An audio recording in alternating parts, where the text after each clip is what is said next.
Salam saudara-saudara yang dikasihi Tuhan dimanapun saudara berada. Saya Pendeta Yohanes Prandono, senang sekali menjumpai saudara.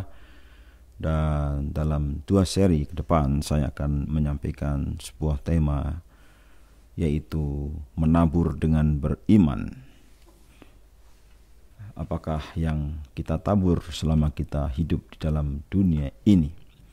Secara prinsip kita perlu memahami apa itu menabur. Karena prinsip menabur dan menuai diajarkan di Alkitab. Prinsip menabur dan menuai dalam kerajaan Allah. Sehingga pada saat menabur kita tidak menahan benih yang kita punya, tetapi kita berani untuk menaburnya di tempat yang tepat dan di waktu yang sesuai dengan arahan Tuhan.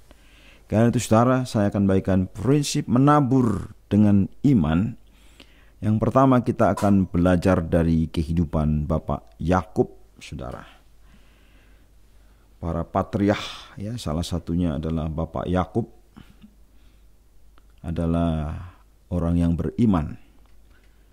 Melalui kehidupannya kita bisa belajar apa artinya menabur.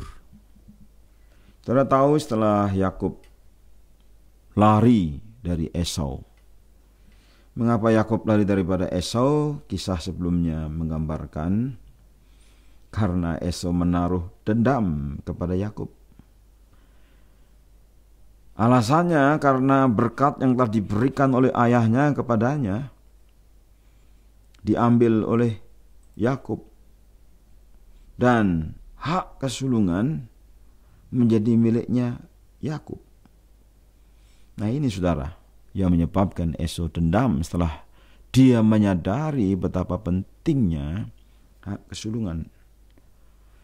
Saudara, sehingga Esau dendam dan kemudian Yakub diberitahu bahwa kakaknya itu dendam terhadap adiknya.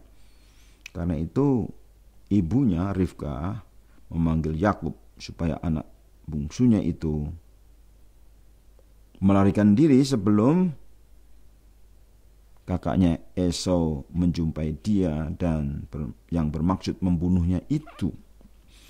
Dan rencana itu sudah diketahui, yaitu setelah ayahnya yang sudah tua namanya Ishak meninggal. Nah saudara, inilah latar belakang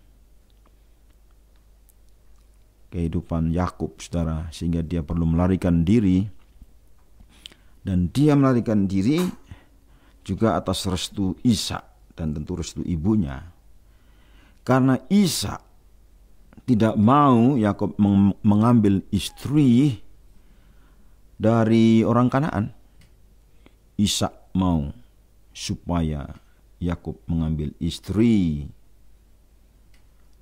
dari rumah pamannya di padang Aram dan ke rumah Betuel, ayah ibu dari keluarganya itu, ya, dari keluarga istri daripada Ishak, saudara. Nah, karena itu kita bisa melihat di sini bahwa ada berkat yang diberikan kepada Yakub oleh ayahnya Ishak. Bersiaplah, pergilah ke padang Aram, ya, ke rumah Betuel. Ambillah dari situ seorang istri dari anak-anak Laban, saudara ibumu. Moga-moga Allah yang Maha Kuasa memberkati engkau, membuat engkau anak cucu dan membuat engkau menjadi banyak sehingga engkau menjadi sekumpulan bangsa-bangsa.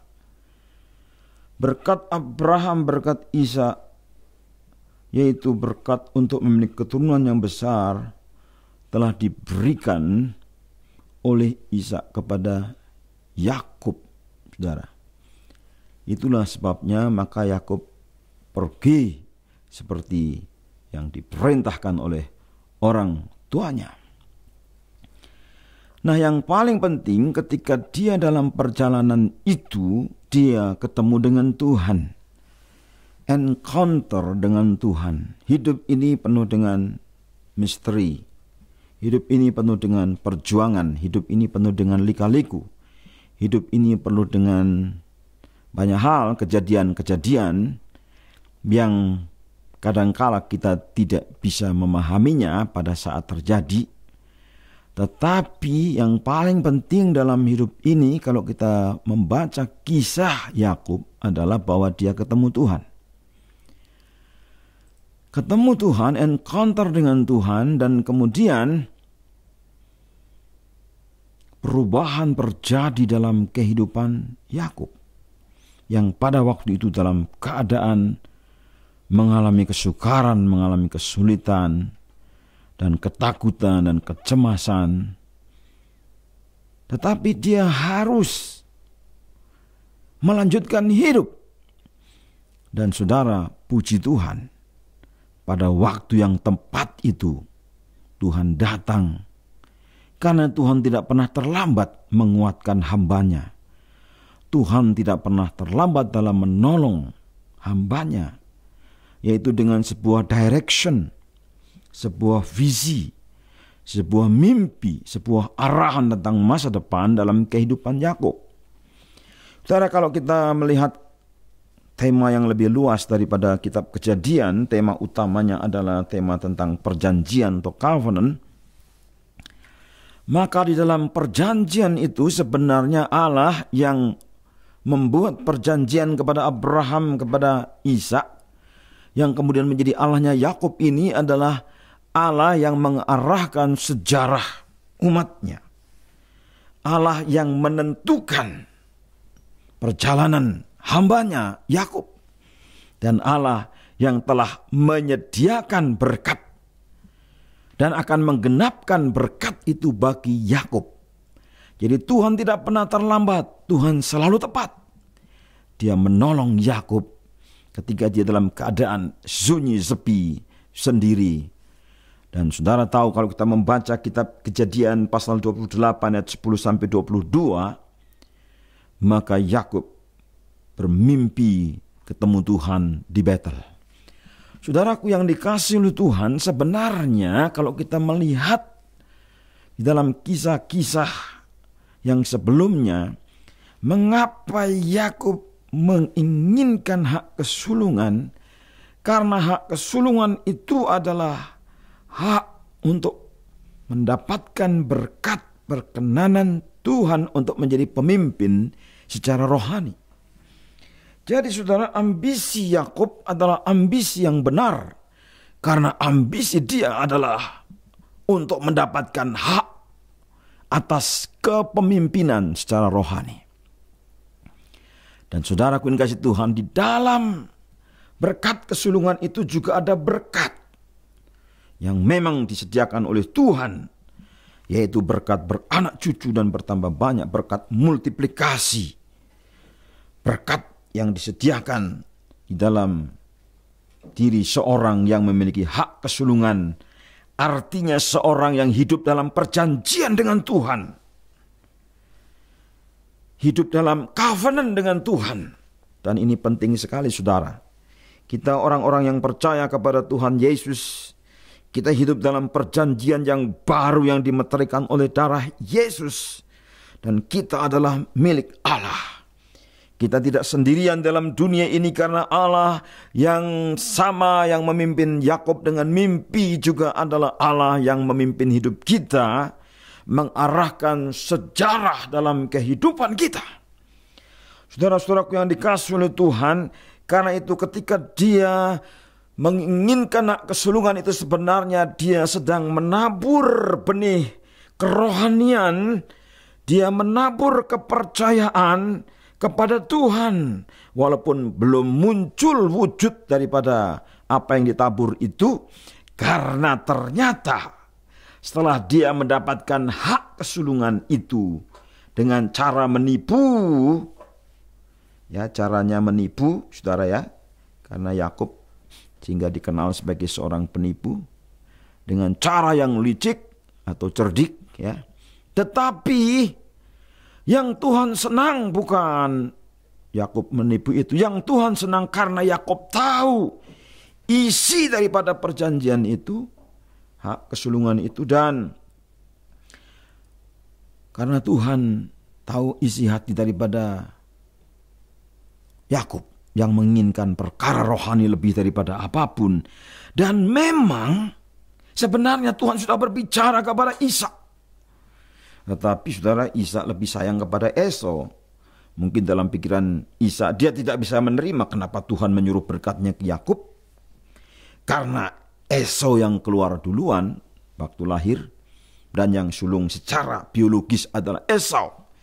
Tetapi terjadi crossover, menyimpang, sehingga berkatnya itu bukan kepada Esau seperti yang Ishak pikir, tapi tetap kepada Yakub. Haleluya saudara.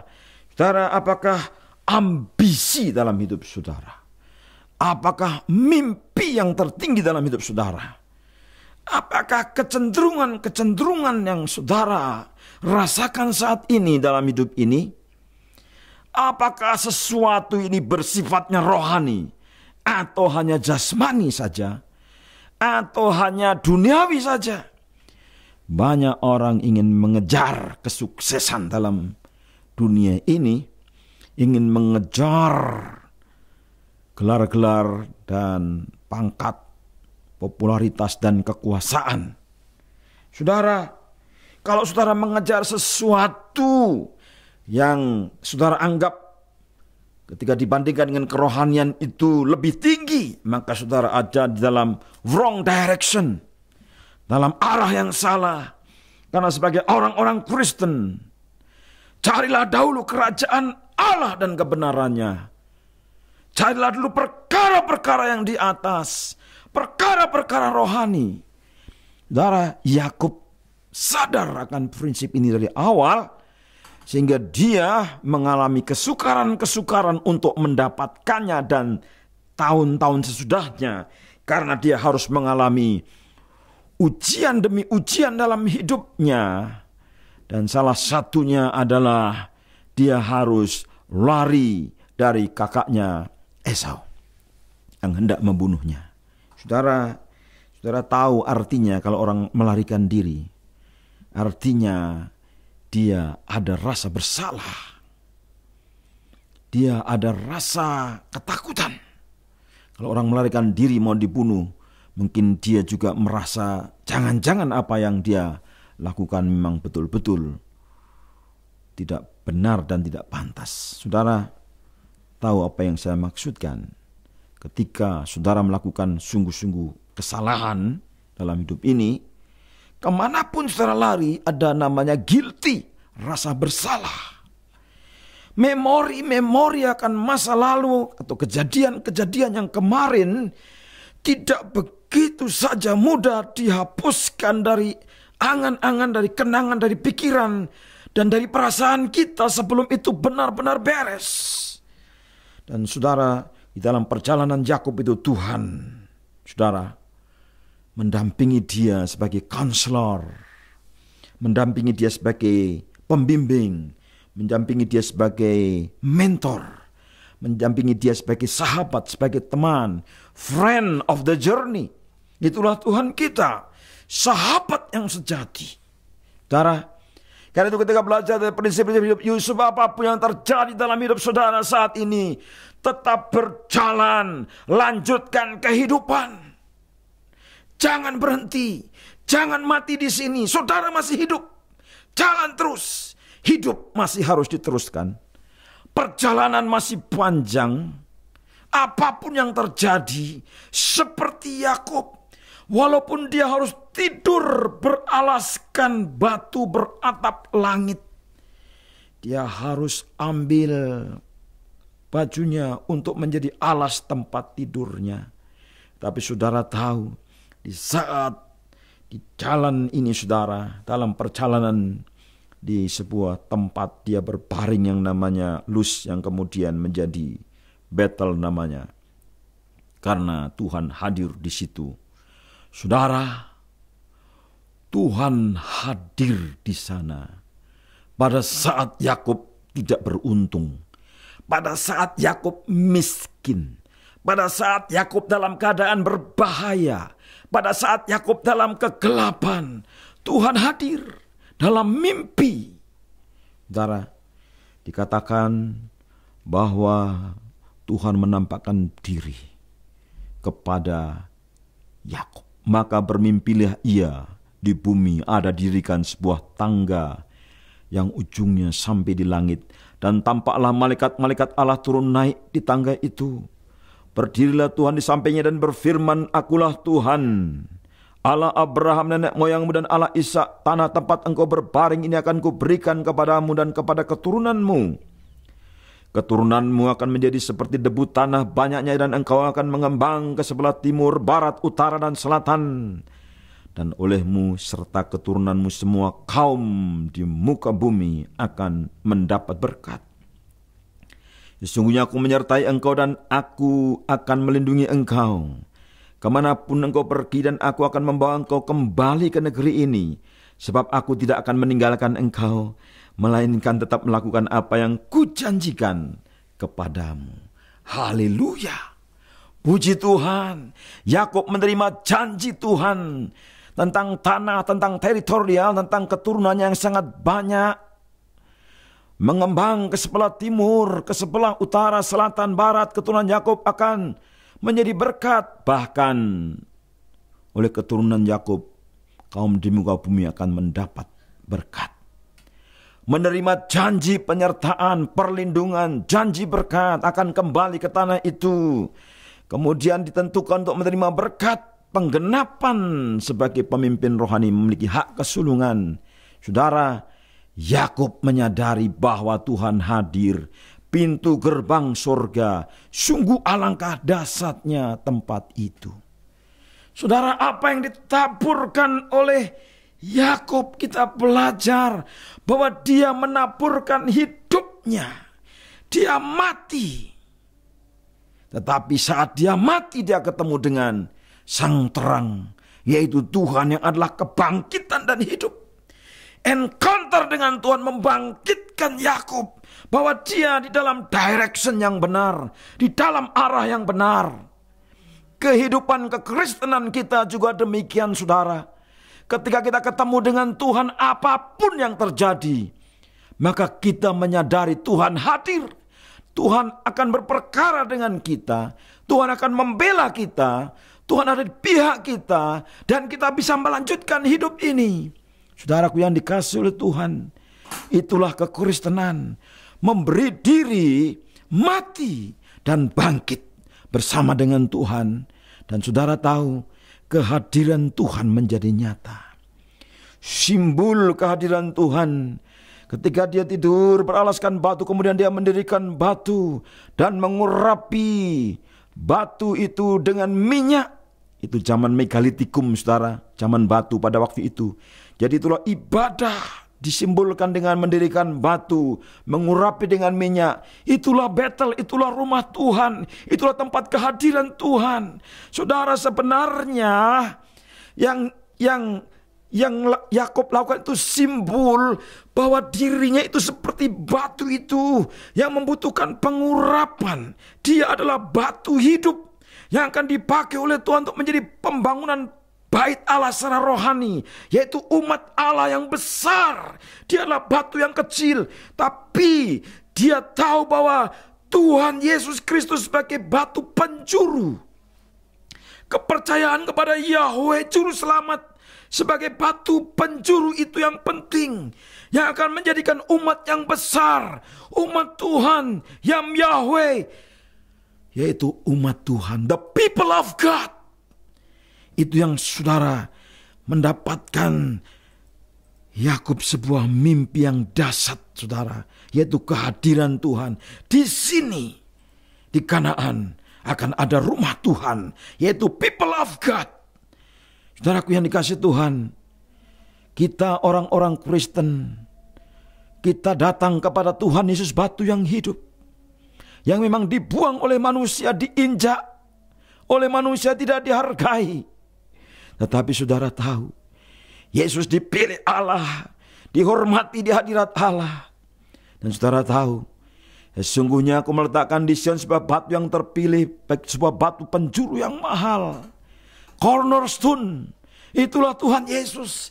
Kalau kita percaya kepada Tuhan Yesus, kita tidak akan dipermalukan. Dan saudara, kalau kita percaya Tuhan Yesus, kita akan menjadi batu hidup yang dipakai untuk pembangunan rumah rohani, yaitu pekerjaan dan pelayanan. Apa yang saudara tabur dalam hidup ini, taburlah hidup saudara. Barang siapa menyerahkan nyawanya, dia akan mendapatkan nyawanya kembali. Barang siapa yang kehilangan nyawanya, dia akan mendapatkan kembali dan hidup dalam kelimpahan.